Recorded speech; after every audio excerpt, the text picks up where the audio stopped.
Mustang Nation, Matt Carnes, Grapevine Booster here for week 2 of the Coach Mike Alexander Show, Team 101 with head coach of your Grapevine Mustangs, Mike Alexander. And Coach, it's a little bit of uncharted territory for you here at 0-2, but not all bad for the Mustangs. Tell us where we are right now. Well, you're right about that. Uncharted territory. This is my 6th season at Grapevine, and this hadn't happened before. So, and our kids know that, and our coaches know that, and so, I think, Friday night after the game, everybody was just kind of stunned and, don't really know how to, initially didn't quite know how to respond to it, but when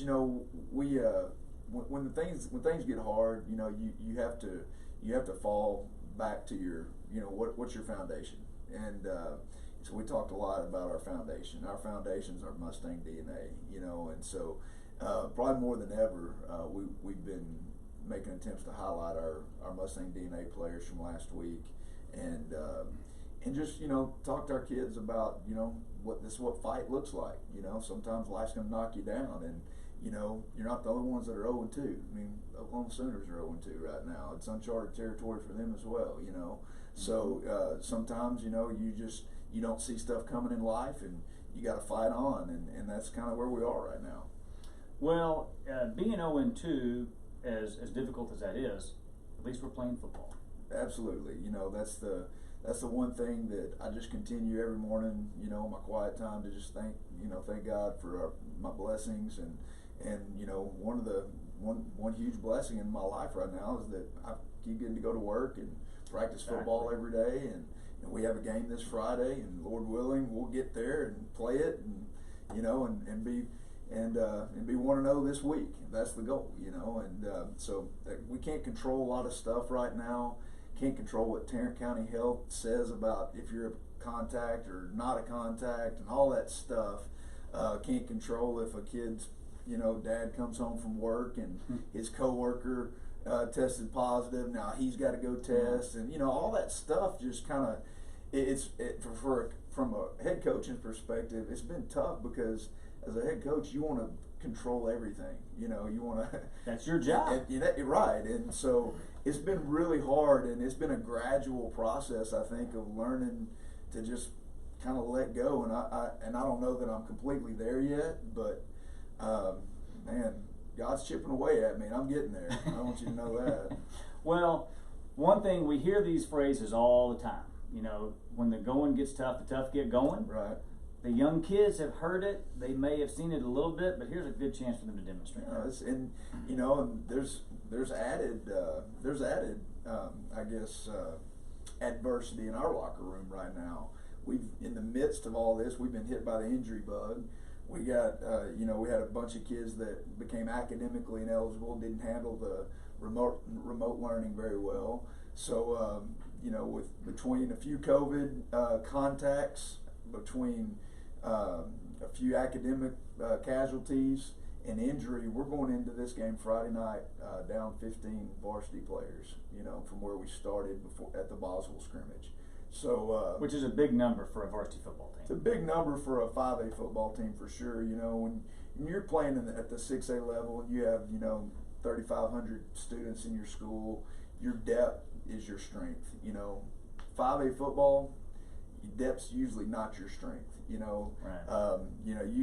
We can usually roll out 11 guys that can compete with most anybody. When you get past some of those guys, that's when depth becomes a huge issue. And now when you take out 15 guys off that roster already, special teams becomes an issue. Kind of showed up on us last week. We had some JV kids inserted and trying to play some special teams, and had guys kind of out of position, and we didn't do a great job in the special teams, which was one of the reasons we lost the football game. But those are all reasons, excuses, whatever you want to say. Bottom line is, we have an opportunity this week to come together as a football team and do something special, and we're looking forward to it. Well, you've got the one more game, then we move into district play. Before we get into the game this week, let's give a special thanks to Kim Assad for sponsoring yet again, 4th year for the two of us, and her 5th year overall. So Kim, thanks very much for coming back and sponsoring us again this year. But let's get into the game Friday night. A little bit of a slow start. It was 0-0 after 1. they scored, and then we had that long conversation with the fumble at the 1. That goes a different way. It's 7-7. Instead, they drove the other way, and you were down 14-0. But as the game was unwinding and unfolding, tell us what was happening on the sidelines. Well, no secret that we were down a couple defensive linemen, and some of that forced us to play a little bit more man coverage and get more people in the box to stop the run. And so defensively, our defensive backs were put in a tough situation a lot of the night. I think many downs they played really well. Other downs we didn't play so well and got exposed a little bit. Offensively, we just kind of came out flat. It wasn't that it's not that we weren't really executing. We just weren't playing at a really high level. We didn't have a lot of energy for some reason. Can't really pinpoint exactly why that is sometimes. I've been racking my brain. It's kind of odd having the band on the other side of the stadium. It was odd not having much of a student section, which are all byproducts of the COVID world that we're living in. Right. But either way, it was just kind of a slow start, like you said, but I never felt like our players checked out. I never felt like they stopped playing hard at all. I think down in, down out, we played tougher against Byron than we did the week before against Heritage. I think we had spurts in the second half against Heritage where we didn't go out and compete at our best, in the second half. And we addressed that as a team last week, and I think that our kids, responded really well. I mean, like you mentioned, 21-0, and then come back and make it a one-score game and have a chance right there at the end. I mean, that's that speaks to their character, and we just can't start that slow again. We need to go score some points early this week. Well, one thing about it, you could tell, like you said, they never quit, despite how difficult it was. But Max, at the end of the night, still had 300 yards. He had 5 receivers with multiple catches. So you're starting to see that offense spread work as he's starting to find those receivers. But you had Elijah make some big plays. You had Ben Garrett showed up big. Of course, Griffin Edwards was back. Parker was big all night long, not only in the receiving game, but also out of the backfield. Matthew DeBray, North-South kid coming out of the backfield, he ran hard. So it was good to see that they just never quit all the way through. We're getting better on offense. Our offensive line is about to be really good. I really believe that. And then at some point this year we'll get Caleb back in the backfield, and that'll be an added spark. But offensively, we're gonna score a bunch of points. It's just I think that they're gonna come in bunches. We haven't hit our stride yet for whatever reason. I think we're close, and when we have all of our horses back, I think we're going to end up being pretty good on the offensive side. Well, speaking of the tough times and what it's going to take to keep the team running forward, you got the team DNA. Let's talk about the DNA players from this past week and what it's going to take to keep this team tough and competing going forward. Griffin Edwards is, he's really emerged as a leader for us. Right now, arguably our best football player on the team, and we gave him the Attitude Award this week. He was the guy on the sideline trying to get the energy up. He was the one, when things weren't going great, just trying to pull the guys up and helping out. That's what a senior should do. And he did a great job with that Friday night. And then another senior captain, Cade Keeling, we gave him the Compete Award. We challenged Cade a lot last week, and he showed up big and played his tail off. I don't think he had any loafs at all on defense. I mean, he played every snap from snap the ball to whistle, as hard as he could, and led by example on that side. And then the Tough Award, nobody's gonna argue with this one. Parker Polk. My goodness, I mean, he last 2 weeks in a row. I don't know that we have had a kid get hit as hard as he got hit. Last multiple 2 weeks, times. multiple times, and little joker's tough as a boot, and he just gets up. Tiffany gets him off the field, and then he's right back on. And I mean, well, Tiffany gets him off the field after he tries to keep her off the field. Right. When he's trying to stand up and telling her, "I'm fine." Yeah, when he can't breathe and all that stuff. Can't but, stand up. I mean, I'm fine. He's a tough kid. It's been fun to watch. And he's talented, and he inspires. I talk to the guys all the time about, we want y'all to inspire the community and inspire the fans in the stands with your style of play, with your disciplined, tough brand of football play. And I'll have to log back onto that in a little bit, but he does that. It's cool to see. And then family award, second week in a row, goes to Mason Shimkus, another guy that's not a captain but a leader for sure on the defensive side. And man, he's a guy that's he has as much experience as anybody on the defensive plan. He's been on the varsity for 3 years now, and he's a calming force, and he's holding it together in there for our defense. And then the discipline award, everybody got to get introduced this week to Matthew DeBray. I had a lot of questions. Who's Matthew DeBray? I said he's the quiet assassin. He's the guy that shows up to work every single day, does his job, just waits for his number to be called. And he plays two positions. He's also the backup for Griffin at the Y spot. So he pulls double duty, and he knows his assignment all the time. And kid just shows up and makes plays, and so we love Matthew. And then finally, another sophomore along with Parker Polk is Travis Mason, got our fight award. He's leading our team in knockdowns, offensive line. We chart how many times they can, some people call them pancakes, some people call them knockdowns. We want run game. We want offense. We want defensive linemen on the ground. And Travis, he likes it. He likes being physical, and he had 13 knockdowns last week against Byron Nelson. So he's playing at a really high level for a sophomore, and we're expecting big things out of him. Well, let's take a look at those kids and what they did on the field there Friday night. You can get that on the plate.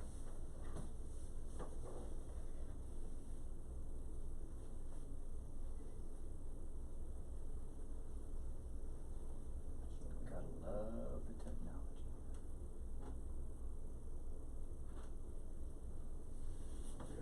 We just have to edit that out. Yeah.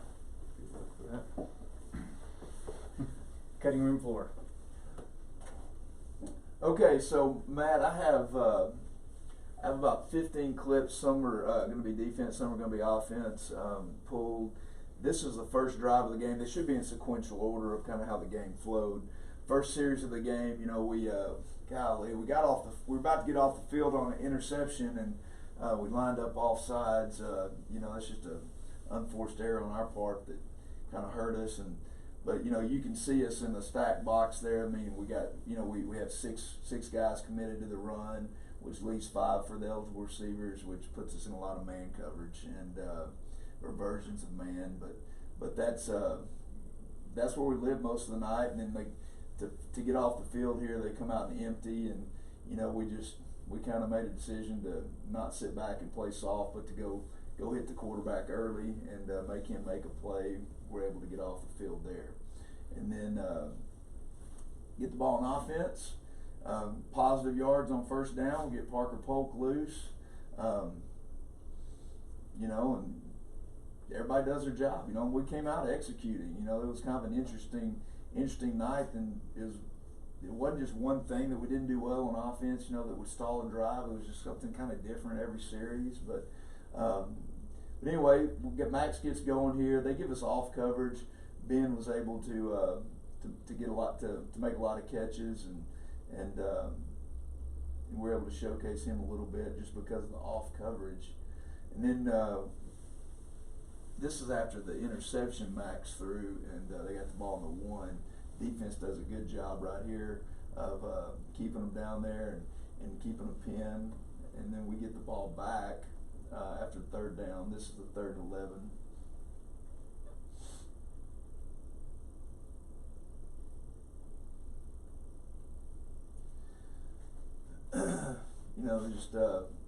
Just once again a little bit of man coverage. This is stuff that they had a lot of the night, and sometimes we did a good job getting pressure on the quarterback and forcing errant throws. Sometimes we didn't.